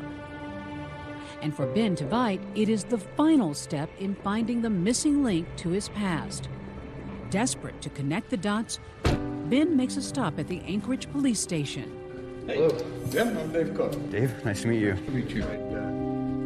Believe it or not, he locates the detective who was one of the first on the scene 3 decades earlier. You didn't have any physical trauma, anything like that. The umbilical cord was tied off with a sandwich tie. Their most promising lead, that police sketch of a possible suspect, never got an ID. There were several possible prints, but they were poor and not very useful. If any fingerprints were lifted, would they have been preserved? We're talking 30 years now. Right. Basically all the photos have been destroyed, the prints have been destroyed. And yet again, old school crime solving is futile, leaving it for cutting-edge DNA technology to save the day. But genealogist Cece Moore's been able to identify 2 of Ben's second cousins. She traces their family trees all the way to their great-grandparents, then builds the family trees forward with their descendants.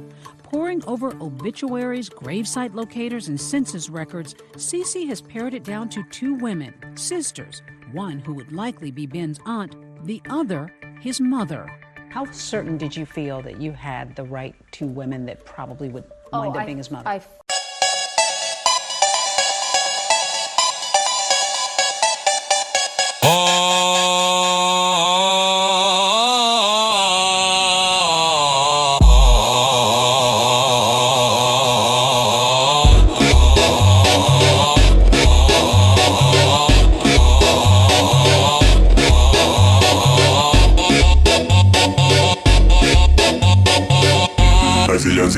Brasília, funk, Brasília. Saca, saca, saca, saca, funk, Brasília. Saca, saca, saca, saca, funk, Brasília. Saca, saca, saca, saca, funk, Brasília. Saca, saca, saca, saca, funk, Brasília. Saca, saca, saca, saca, funk, Brasília. Zilhão, funk, Brasília. Zilhão, funk, Brasília. Passa zilhão, funk, Brasília. Passa zilhão, funk, Brasília. Processo zilhão, funk, Brasília. Saca, saca, saca, saca, funk, Brasília. Saca, saca, saca, saca, funk, Brasília.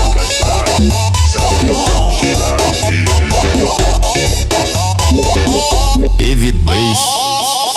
Saca, saca, saca, saca. Instrumento Brasília.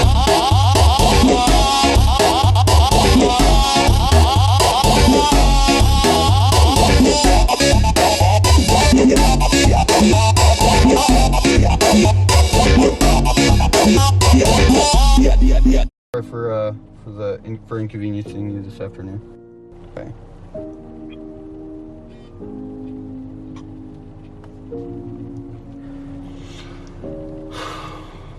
She's very, extremely adamant that her and her sister are a dead end.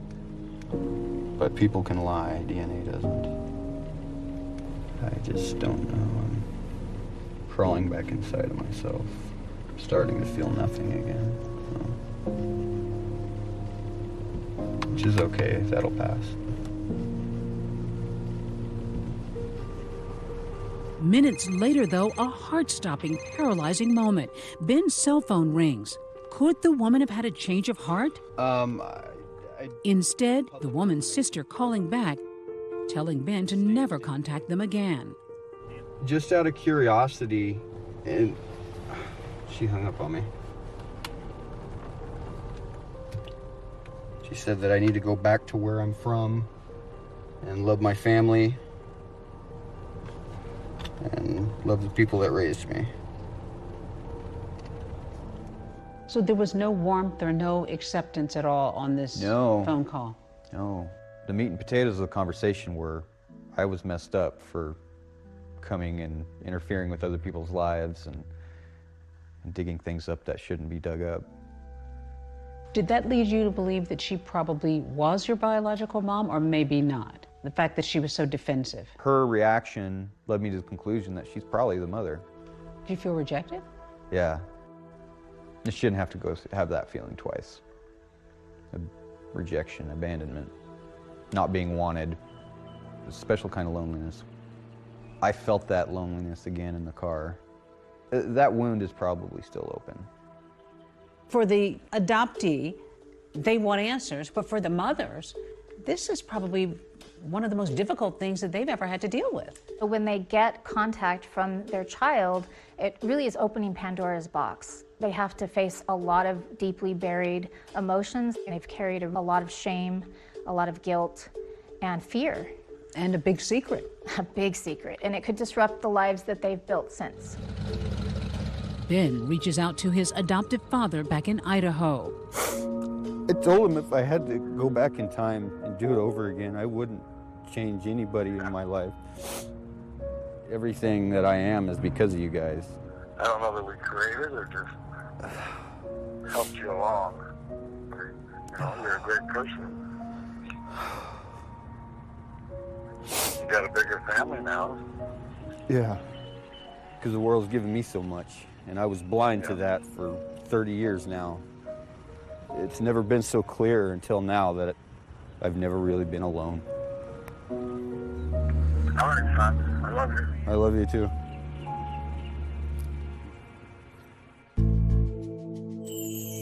Next, for Andrea, the dark story of her mother's past is only beginning to unfold.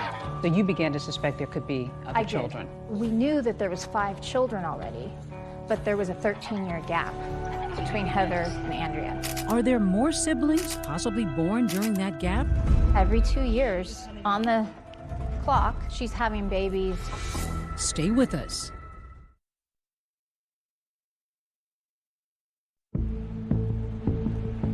Andrea Klug Napier's journey to find her biological family has taken emotional twists and turns she never could have imagined. Her family tree rapidly growing. I grew up an only child, and now I have so many siblings. She has 3 newfound siblings, Heather, Aaron, and Dennis, and now, incredibly, she's about to meet a 4th, a 32-year-old sister. Heather, just out of the blue, sent me a message on Facebook and said, "Are you sitting down?" And then I found out I have another sister. Andrea's traveled to Washington State, and once again, she's knocking on a stranger's door. Hi! Oh my gosh. So nice to meet you. We actually look a lot alike. Can you believe all of this? No. I never thought that I would find anything out ever. Her sister's name is Mauricia, and her abandonment is remarkably similar to Andrea's. Birth mom Cindy arrives at this hospital in Spokane under an alias, gives birth, and then hours later vanishes. The name was fake. Did you ever search that name? Sandy Davis. It's such a common name. Same with Amy Beach. Yeah, exactly. And she said she's from California.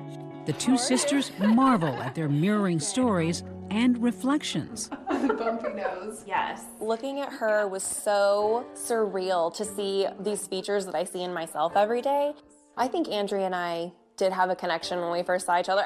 We're both hesitant and a little bit shy, and I think that actually, helps us kind of understand each other a little bit more. And believe it or not, another stunning find. A fifth sibling, a 35-year-old brother that Cindy gave birth to and abandoned at another hospital. Another child that Dwight never knew he fathered. It's one thing that you missed it one time. Yeah. Maybe 2 times, but to miss her pregnancy 5 times? Yeah, right. That's really pretty stunning. I just didn't know she was pregnant, couldn't tell. Do you see them as your children? Oh, yeah. Yeah, they're my kids. Good to see you again. Oh, yeah, she is. Andrea's search has led to an unforeseen family reunion. And for her adoptive mom, Beverly, a chance to thank the man who brought her daughter into the world. Oh, thank you. You did a great job of raising her. It takes nature and nurture. And together, we've produced a very beautiful young woman. We're part of her story. It's just a miracle that we've all found each other.